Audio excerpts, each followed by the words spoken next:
بسم اللہ الرحمن الرحیم۔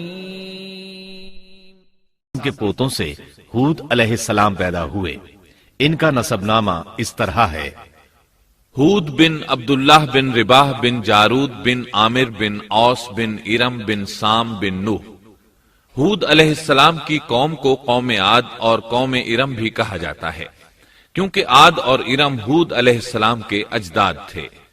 قوم ہود احقاف نامی ایک بستی میں آباد تھی، اور یہ بستی عمان اور حضرہ موت کے درمیان ریت کے ٹیلوں والے علاقے میں تھی۔ عربی میں احقاف ریت کے ٹیلوں کو کہتے ہیں۔ یہ علاقہ سمندر کے کنارے واقع تھا اور شہر کے نام سے پکارا جاتا تھا۔ قرآن مجید میں سورۃ الاحقاف آیت 21 میں اللہ تعالیٰ نے انہیں ان کی بستی کی طرف منسوب کرتے ہوئے مخاطب کیا ہے۔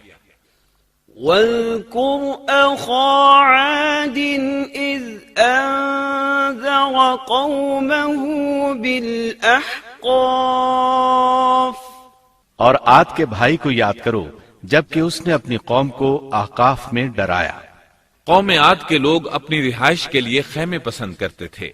ان کے خیمے بہت مضبوط اور پختہ ہوتے تھے۔ یہ لوگ ان کو بڑی مہارت سے بناتے تھے، پھر ان پر فخر کرتے تھے۔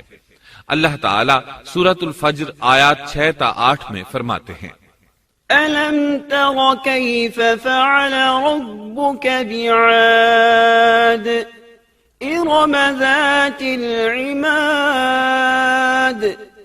الَّتِي لَمْ يُخْلَقْ مِثْلُهَا فِي الْبِلَادِ۔ کیا آپ نے نہیں دیکھا کہ آپ کے رب نے عاد کے ساتھ کیا کیا، جو نسل ارم سے تھے، ستونوں والے تھے، جن کے مانند کوئی قوم دنیا کے ممالک میں پیدا نہیں کی گئی۔ اللہ تعالیٰ نے ان کی کاریگری اور فن کی ایک مثال دی ہے کہ وہ ایسے خیموں میں آباد تھے جن کے ستون بہت مضبوط تھے، طاقتور تھے۔ ان لوگوں نے شہروں اور بستیوں کو ایسی کاریگری سے بنایا کہ ان کے متعلق عجیب و غریب روایات مشہور ہو گئیں۔ یہ نرم زمین میں خیمے بناتے تھے، اس کے ساتھ پہاڑوں میں محل بھی بناتے تھے۔ حالانکہ رہائش کے لیے زمین پر خیمے موجود تھے، گویا بیکار دولت اور وقت برباد کرتے، پھر اس پر فخر کرتے۔ شہروں میں جو راستے اور سڑکیں تھیں وہ بہت چوڑی تھیں۔ ان جیسے طویل اور قوی لوگ بعد میں پیدا نہیں ہوئے۔ کاریگری اور فنکاری میں یہ لوگ اس مقام تک پہنچے کہ پھر کوئی نہ پہنچ سکا۔ یہ لوگ عرب تھے اور عربی میں بات چیت کرتے تھے۔ ہود علیہ السلام بھی عربی تھے۔ اسماعیل علیہ السلام سے پہلے کے عرب باشندے عرب عاربہ کہلاتے ہیں۔ ان کے مشہور قبائل یہ ہیں: عاد، سمود، جرہم، امیم، قحطان اور مدین وغیرہ۔ ابراہیم علیہ السلام کی اولاد میں اسماعیل علیہ السلام کے بعد آنے والے لوگ عرب مستعربہ کہلاتے ہیں۔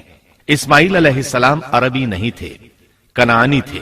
جب ابراہیم علیہ السلام اسماعیل علیہ السلام کو مکہ معظمہ میں چھوڑ آئے اور اسماعیل علیہ السلام نے عربوں سے میل جول قائم کیا تو ان سے عربی سیکھ لی اور اس میں بہت مہارت پیدا کر لی، یہاں تک کہ آپ کو عرب کا فصیح کہا جانے لگا۔ اہل عرب میں فصاحت و بلاغت آپ ہی سے آئی۔ رسول اللہ صلی اللہ علیہ وسلم بھی اسی انداز میں فصیح و بلیغ عربی میں بات کرتے تھے۔ طوفان نوح کے بعد جب دوبارہ لوگوں کو پیدا کیا گیا تو وہ ایک مرتبہ پھر ان بستیوں میں رہنے کے لیے چلے گئے جہاں نوح علیہ السلام رہا کرتے تھے۔ نوح علیہ السلام شام کے شمال اور ترکی کے جنوبی علاقوں میں رہا کرتے تھے۔ لوگ یہاں آباد ہو گئے، پھر یہاں سے کچھ لوگ فلسطین اور شام کی طرف ہجرت کر گئے اور کچھ لوگ جزیرے کی طرف ہجرت کر گئے، اور قوم عاد جزیرے کے جنوب میں آ کر آباد ہو گئی۔ اس وقت تمام لوگ توحید پر تھے۔ طوفان کے ساتھ جب زمین پامال ہو گئی تو اس پر سوائے نوح علیہ السلام کی اولاد کے اور کوئی زندہ نہ رہا۔ یہ لوگ توحید پرست تھے، لیکن وقت کے ساتھ ساتھ قوم عاد آباد ہوئی اور شیطان نے ان کے دلوں میں وسوسہ ڈالا۔ اس طرح وہ شیطان کی عبادت کرنے لگے۔ چنانچہ قوم نوح کے بعد سب سے پہلے جس قوم نے بت پرستی اختیار کی وہ قوم عاد تھی۔ اس قوم کو اللہ تعالیٰ نے بہت ڈیل ڈال دیا تھا، وہ بہت طاقتور قوم تھی۔ مفسرین بیان کرتے ہیں کہ ان کے جسم بہت مضبوط اور ٹھوس تھے، قد بہت لمبے تھے، آدم علیہ السلام کا قد 60 ہاتھ تھا، اس قوم کا قد بھی قریباً اتنا ہی تھا۔ اس طرف سورۃ الاعراف آیت 69 میں اشارہ موجود ہے۔ اللہ تعالیٰ فرماتے ہیں وَاذْكُرُوا إِذْ جَعَلَكُمْ خُلَفَاءَ مِنْ بَعْدِ قَوْمِ نُوحٍ وَزَادَكُمْ فِي الْخَلْقِ بَسْطَةً فَاذْكُرُوا آلَاءَ اللَّهِ لَعَلَّكُمْ تُفْلِحُونَ۔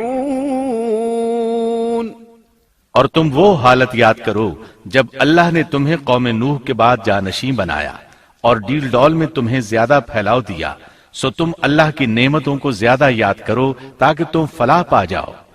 ہود علیہ السلام کی زبانی اللہ تعالیٰ ان کی فنکاری کو بیان کرتے ہوئے فرماتے ہیں کہ ہود علیہ السلام نے ان سے کہا، کیا تم ایک ایک ٹیلے پر بطور کھیل نشان لگا رہے ہو؟ مطلب یہ کہ یہ لوگ پہاڑوں کی چوٹیوں پر محل تعمیر کرتے تھے۔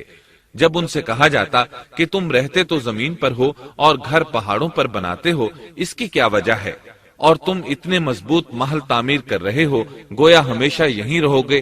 وہ لوگ دراصل ٹیلوں، گھاٹیوں، دروں اور پہاڑوں پر عمارات تعمیر کرتے تھے، اور ان کا مقصد ان میں رہنا نہیں تھا، بلکہ صرف کھیل کود کے لیے ایسا کرتے تھے۔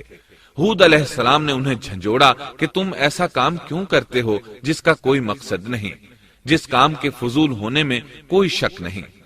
ہود علیہ السلام انہیں واز کرتے تھے، اے میری قوم، اللہ نے تمہیں بڑی قوت سے نوازا ہے۔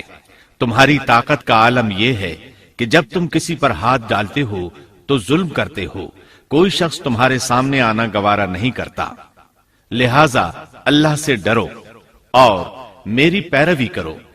اس سے ڈرو جس نے ان چیزوں سے تمہاری مدد کی۔ اللہ تعالیٰ نے اپنی ہر طرح کی نعمت، مال، اسباب، اولاد، باغات، شہر، قوت، جسامت اور صنعت کاری سے تمہیں نوازا ہے، لہٰذا تم اللہ سے ڈرو اور میری اطاعت کرو۔ لیکن ان کی قوم نے کوئی اثر نہ لیا، نہ ان پر ایمان لائی، الٹا لگی تکبر کرنے، اللہ کی حمد کی بجائے اس کی ناشکری کرنے لگی۔ اور تکبر کے بارے میں بات یہ ہے کہ جب سے ابلیس نے اس کو اختیار کیا، یہ اس وقت سے آزمائش بن چکا ہے۔ اللہ تعالیٰ سورہ حامیم السجدہ آیت 15 میں فرماتے ہیں، فَأَمَّا عَادٌ فَاسْتَكْبَرُوا فِي الْأَرْضِ بِغَيْرِ الْحَقِّ وَقَالُوا مَنْ أَشَدُّ مِنَّا قُوَّةً أَوَلَمْ يَرَوْا أَنَّ اللَّهَ الَّذِي خَلَقَهُمْ هُوَ أَشَدُّ مِنْهُمْ قُوَّةً۔ پس قوم عاد نے تو بے وجہ زمین میں سرکشی شروع کر دی اور کہنے لگے کہ ہم سے زوراور کون ہے؟ کیا انہیں یہ نظر نہ آیا کہ جس اللہ نے انہیں پیدا کیا ہے وہ ان سے بہت ہی زیادہ زوراور ہے؟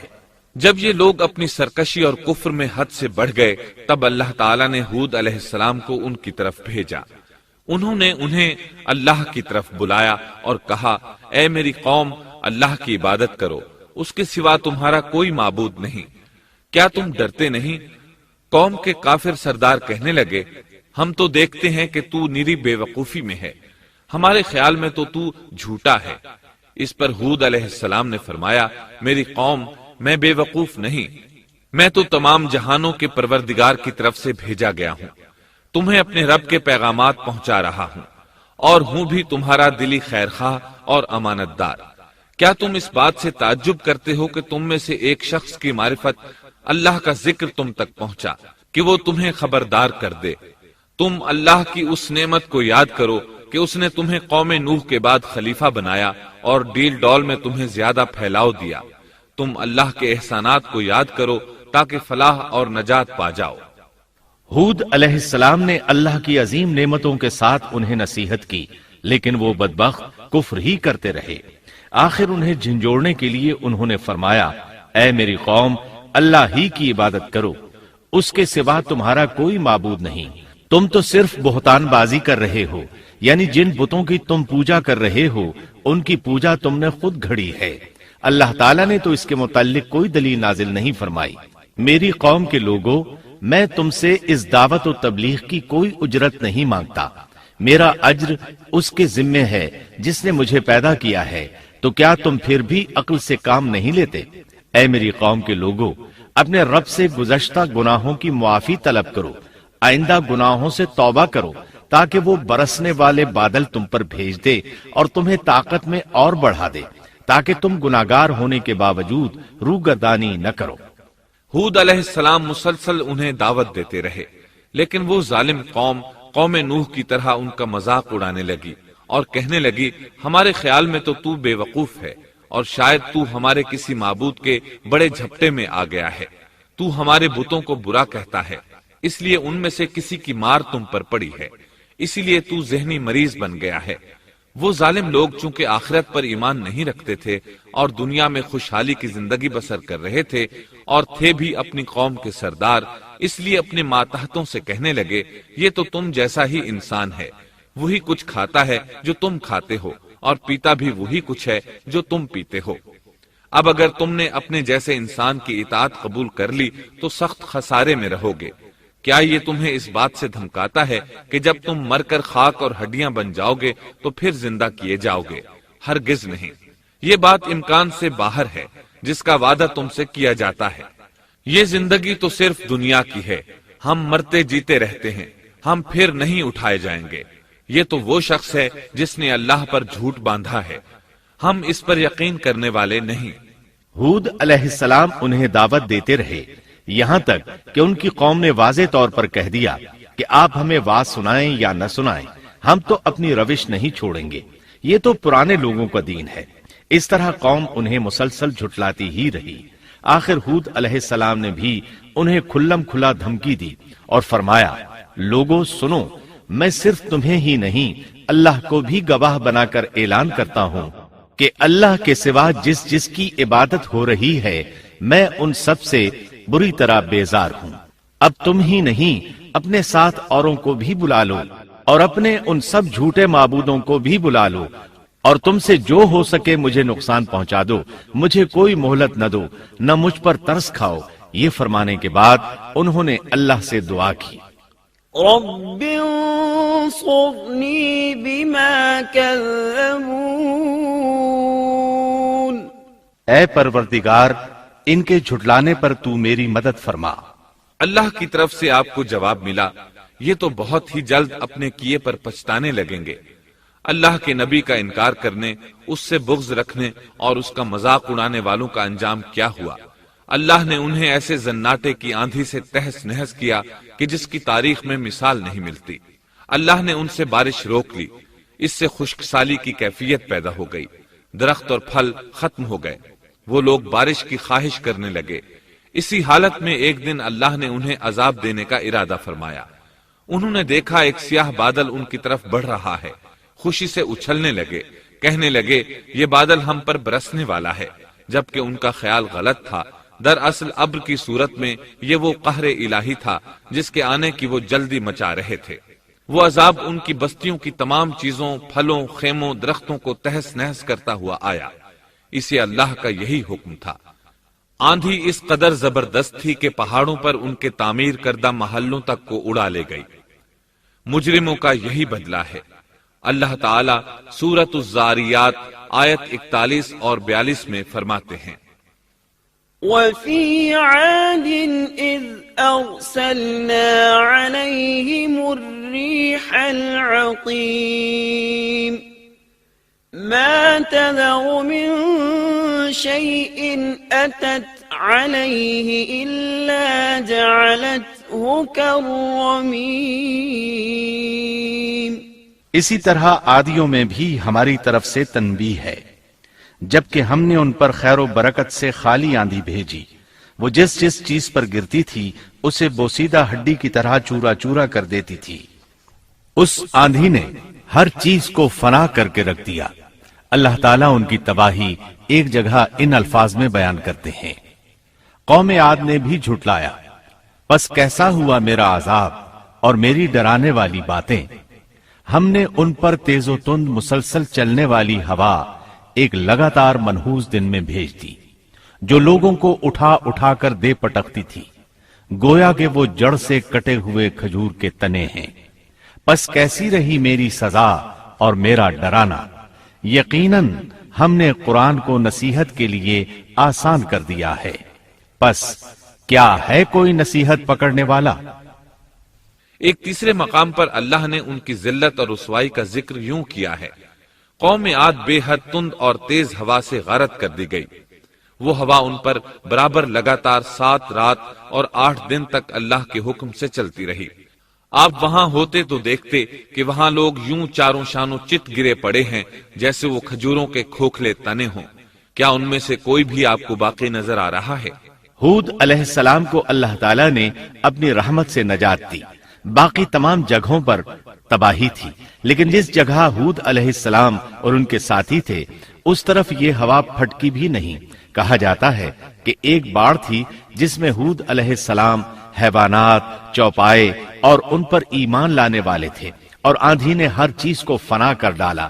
اللہ تعالیٰ سورہ آراف آیت 72 میں فرماتے ہیں، فأنجيناه والذين معه برحمة منا وقطعنا دابر الذين كذبوا بآياتنا وما كانوا مؤمنين۔ غرض ہم نے انہیں اور ان کے ساتھیوں کو اپنی رحمت سے بچا لیا اور ان لوگوں کی جڑ کاٹ دی جنہوں نے ہماری آیتوں کو جھٹلایا تھا اور وہ ایمان لانے والے نہ تھے۔ اسی طرح سورہ ہود میں اللہ فرماتے ہیں، جب ہمارا حکم آ پہنچا تو ہم نے ہود کو اور ان کے ساتھیوں کو اپنی خاص رحمت سے نجات دی۔ ہم نے ان سب کو سخت عذاب سے صاف بچا لیا۔